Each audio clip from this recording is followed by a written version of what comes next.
Today, we're focusing on part 1 of the songs of the Bible. The Bible is incredibly interconnected with threads that run through it from beginning to end. In this podcast, I will uncover these threads, help you dig deeper into God's truth, and inspire you to live your life with greater confidence and joy. Welcome to Bible Threads with me, Dr. Bruce Becker.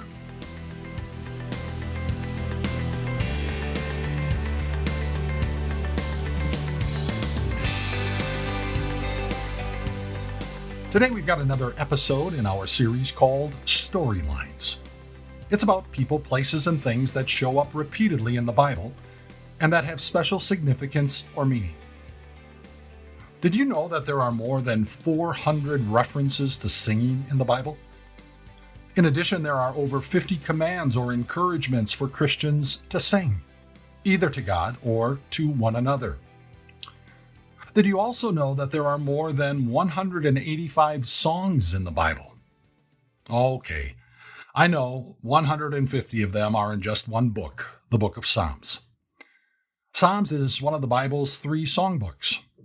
The other 2 are Song of Songs, which is an epic love song between a bride and a groom, and Lamentations, which has a set of 5 dirges, all mourning the destruction of Jerusalem. And on top of these, there are still another 35 or so songs scattered throughout the Old and New Testaments. When I was preparing for this podcast, I discovered some interesting things about the songs of the Bible. And I want to share one of them with you as we get started. I discovered that the first song in the Bible, recorded in the book of Exodus, is very similar in content with the last song in the Bible. The last song is in the book of Revelation. There is a Bible thread here connecting these 2 songs that was thousands of years in the making. I find that interesting. We'll talk more about that thread later. Before we can talk about the actual songs of the Bible, we need to understand the poetry of these songs. Do you realize that 1/3 of the Old Testament is written in poetry, as compared to the prose or narrative style of writing? Just think about that. As I mentioned, the Old Testament includes the 150 Psalms that are all poetry, but there are other poetic books as well: Job, Proverbs, and I already mentioned Song of Songs and Lamentations. And then we discover that all but 2 of the prophetic books of the Old Testament contain poetry. We can start to understand this large percentage of poetry found in the Old Testament. Old Testament Hebrew poetry is very different from English poetry. Actually, I don't think they have anything in common. The English poetry that we are most familiar with is similar to Greek and Latin poetry. Now, that shouldn't be a surprise because the English language has deep roots in both the Greek and Latin languages. Hebrew poetry, on the other hand, has much in common with Middle Eastern Canaanite poetry. And that shouldn't be surprising either, since God's people inherited the land of Canaan, i.e. the Promised Land, following the days of Moses. Here's a key difference between Hebrew and Greek poetry. Old Testament Hebrew poetry is highly structured and thought-based, with the repeating of a single idea in similar yet different ways. This is called parallelism. Let me explain. Here's an example from Psalm 22. It's a prophecy about Good Friday, when the enemies of Jesus would taunt him at his crucifixion. Here's the first line. He trusts in the Lord, they say. Let the Lord rescue him. And here's the second line. Let him deliver him, since he delights in him. The second line repeats the same thought as the first line, but with different words. When the same thought is expressed in both lines, this is called a synonymous structure. And in this example, there is another structure also used. The thoughts of the first line are reversed in the second line. So let me read it again. He trusts in the Lord, they say. Let the Lord rescue him. Second line. Let him deliver him, since he delights in him. This is known as a chiasmus. You'll find this literary structure frequently used in Old Testament poetry. And there are other variations of the parallelism in Hebrew poetry. There is an antithetical structure, which simply means that the lines express opposite thoughts, either by contrast or stating both the positive and the negative. Another poetic structure is synthetic. That's where the second or third lines develop the thought of the first line. And let me tell you, there are even more poetic structures used in the Bible. One of the more interesting structures is that of an acrostic. An acrostic is a play on the alphabet. The most elaborate example of this is Psalm 119. This is the longest psalm, comprised of 22 sections of 8 verses each. The first section is titled with the first letter of the Hebrew alphabet, Aleph. But there's more. Each of the 8 verses in this first section all begin with a Hebrew word that starts with the letter Aleph. The second section is, you guessed it, titled with the second letter of the Hebrew alphabet, Beth. And all of the first words in all 8 verses also begin with the letter Beth. This pattern is repeated through the entire Hebrew alphabet. As I said before, Hebrew poetry is both highly structured and thought-based. Greek poetry, on the other hand, doesn't use parallelism. New Testament Greek poetry has descriptive and often vivid language that creates an emotional reaction and response. The words used in New Testament poetry were chosen for their sound and their meaning. Here's an example from 1 Timothy 3. It's a song, likely part of a hymn sung in the early church. He appeared in the flesh, was vindicated by the Spirit, was seen by angels, was preached among the nations, was believed on in the world, was taken up in glory. It's a song that covers the life of God's Son, Jesus. You know, there's nowhere near the amount of poetry in the New Testament when compared to the Old. But when it does show up, it communicates something special. One other point worth noting about poetry in either the Old or New Testaments: Hebrew and Greek poetry don't rhyme like we sometimes have in English poetry. Well, with that brief intro about poetry, are we ready to get to our first song? I am. Our first song is found in Exodus chapter 15. It was sung in response to one of the greatest miracles that God performed in the Old Testament, the parting of the Red Sea.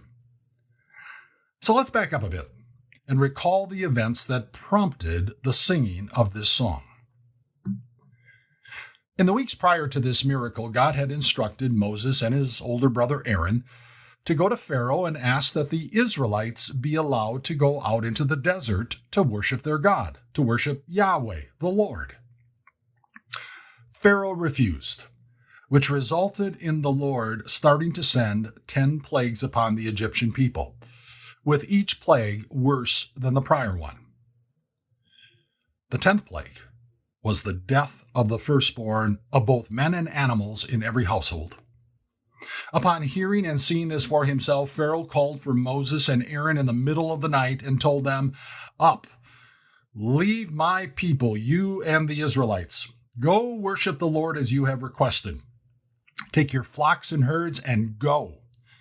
The Egyptian people urged the Israelite people to hurry and leave their country, for otherwise, they said, "We will all die."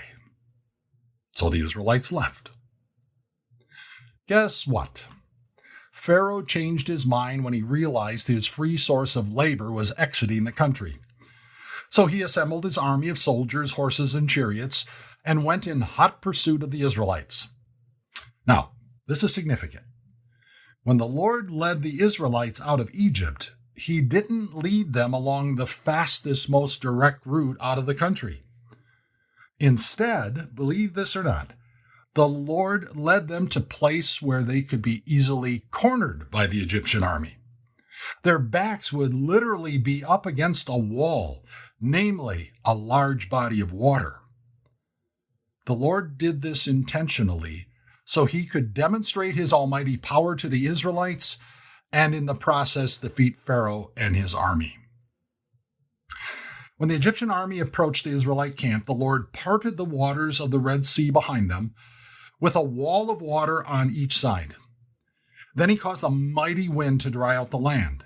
This allowed the Israelites to walk on the sea floor to the other side. When the Egyptian army entered into the sea floor pursuing the Israelites, the Lord released the walls of water to cover the Egyptian army. Not one Egyptian survived. What an incredible miracle. With the Israelite people safely on the eastern side of the Red Sea, Moses led the singing of the Bible's first recorded song. The song is fairly long. It focused on the Lord's mighty miracle and the impact it had on both his people and the Lord's enemies. Since I don't know the musical tune Moses used, I'm just going to read it to you. And as I do, listen for the parallelism of the Hebrew poetry. Here we go. I will sing to the Lord, for he is highly exalted. Both horse and driver he has hurled into the sea. The Lord is my strength and my defense. He has become my salvation.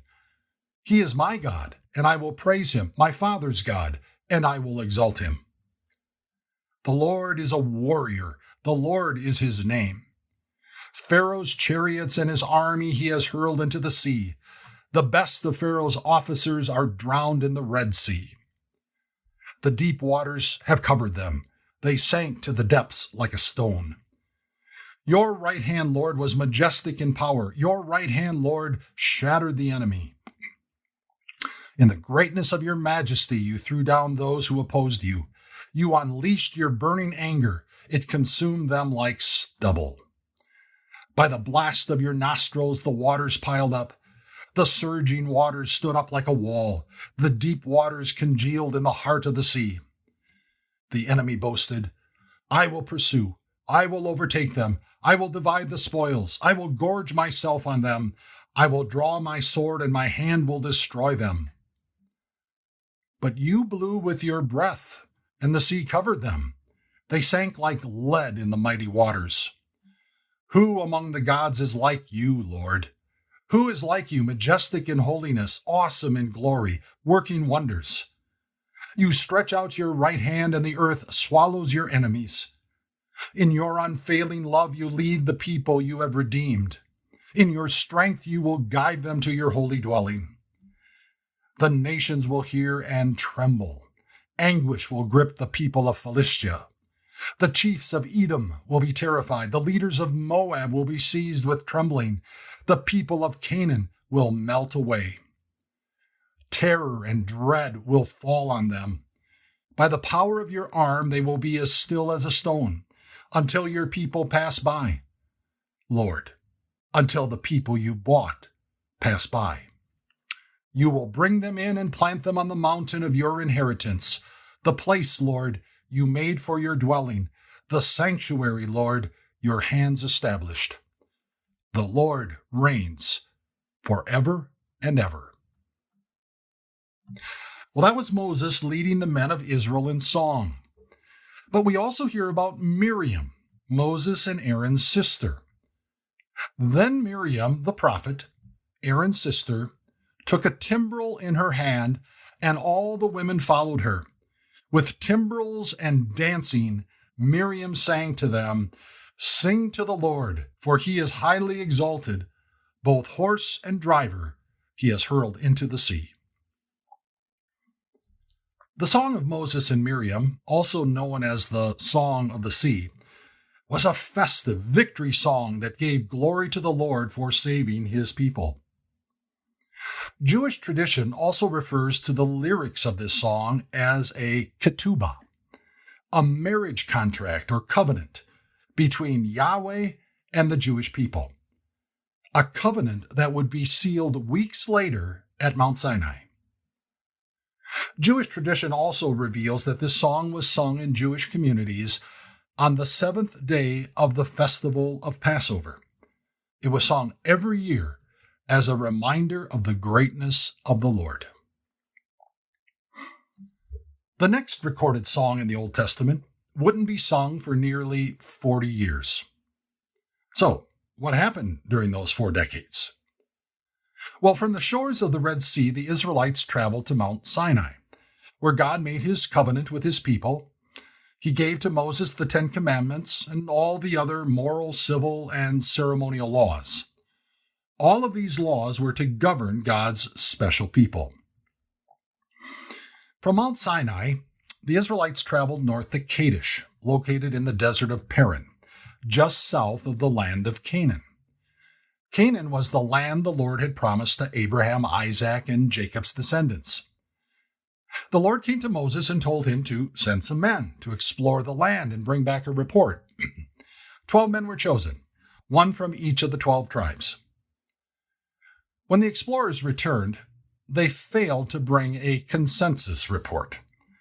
In fact, only 2 of the 12, Caleb and Joshua, gave a positive report saying that they should take possession of the land because the Lord could provide success. The other 10 explorers went through the camp creating fear by telling the people how strong the tribes of Canaan were. This resulted in rebellion against Moses. The people wanted to kill him. The Lord was not happy with these people. He told Moses he was ready to destroy the nation of Israel and start over. But Moses interceded for the people, and the Lord forgave them. But the Lord also said this, I have forgiven them as you asked. Nevertheless, as surely as I live, and as surely as the glory of the Lord fills the whole earth, not one of those who saw my glory and the signs I performed in Egypt and in the wilderness, but who disobeyed me and tested me, get this, 10 times. Not one of them will ever see the land I promised on oath to their ancestors. No one who has treated me with contempt will ever see it. 18 to 24 months earlier, the Israelites had witnessed the plagues and the parting of the Red Sea. Now they were doubting that the Lord could give them the land of Canaan. As a result, the Israelites would wander in the deserts of the Sinai Peninsula for about the next 40 years. Near the end of those 40 years, as the Israelites were camped south of the Dead Sea, the plan was to go around the eastern shore of the Dead Sea northward toward the Jordan River. They stopped at a place called Beer. Now, in Hebrew, beer isn't referring to Miller, Coors, or Budweiser. In Hebrew, beer means well of water. Arriving at Beer meant the Israelites could refill their water supply for the final leg of their journey to the Promised Land. It was a pretty happy occasion, even exciting, knowing that the years in the desert were nearly over. The Lord told Moses, "Gather the people together, and I will give them water." Then Israel sang this song. Spring up, O well, sing to it, the well which the leaders sank, which the nobles of the people dug, with the scepter and with their staffs. This is a short song, only 4 lines long. Before we get to the significance of this song, we should review the challenges of having sufficient drinking water that the Israelites faced over the previous 40 years. For example, it was just 3 days after the miracle at the Red Sea that the Israelites faced a water issue at a place called Marah. There was water, but it was bitter and unfit to drink. So the Lord simply showed Moses a piece of wood, which he tossed into the water, and the water became sweet and good for drinking. As the Israelites were traveling to Mount Sinai, they again faced a water shortage. The Lord told Moses to go to the rock of Horeb, another name for Sinai, and strike it with the staff that he had used in Egypt to turn the Nile River into blood. From this rock, God provided water for the entire time the Israelites were camped at Mount Sinai. There are other references to the Lord providing water. We know the Israelites stayed in Elim for some time, where there were 12 springs of water. When they were camped at Kadesh, the Lord told Moses to speak to a rock to get water. Instead, Moses struck the rock with his staff twice. Water did come gushing out, but Moses' disobedience cost him ever setting foot in the Promised Land. The Bible's historical record shows that despite the Israelites complaining they never had water, the Lord always provided it. Back to the song. The song indicated that in this case, to get water, it was not Moses striking a rock or speaking to a rock, but rather that the leaders of Israel, the nobles, dug into the ground with their staffs, and water came forth. Spring up, O well, sing to it. The well which the leaders sank, which the nobles of the people dug, with the scepter and with their staffs. Let's finish up today with a song that Moses wrote down shortly before the Israelites crossed the Jordan River into the Promised Land. It is called the Song of Moses and is found in Deuteronomy chapter 32. It is a long song, so I encourage you to read it sometime for yourself. But at least let me share with you the outline of the song and the main theme. Moses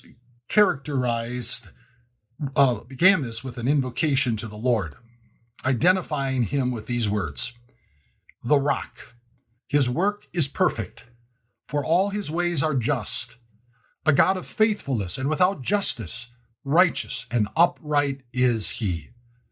The Lord is called the Rock. Moses then characterized the Israelites as a rebellious people. He provided some historical examples of their rebellion, as well as their rejection of the Lord. He went on to describe the consequences of Israel's past rejection of the Lord and predicted future rejection. Then, following a brief transition, the song ends with a renewal of the Lord's promise to bless Israel and to defeat her enemies. On the very day that Moses shared this song with the people of Israel, the Lord instructed him to go up Mount Nebo, which was just east of the Jordan River and the city of Jericho. There on that mountain, Moses died. There were 3 songs recorded in the Bible during the life of Moses. They are powerful songs which tell of the amazing power and love of the Lord, the God of grace. The songs of the Bible are one of the Bible's storylines. If you have any thoughts or questions about this podcast, please email me at bruce@timeofgrace.org. And be sure to check out my Bible Threads series called The Grand Ands of the Bible. Thanks for listening.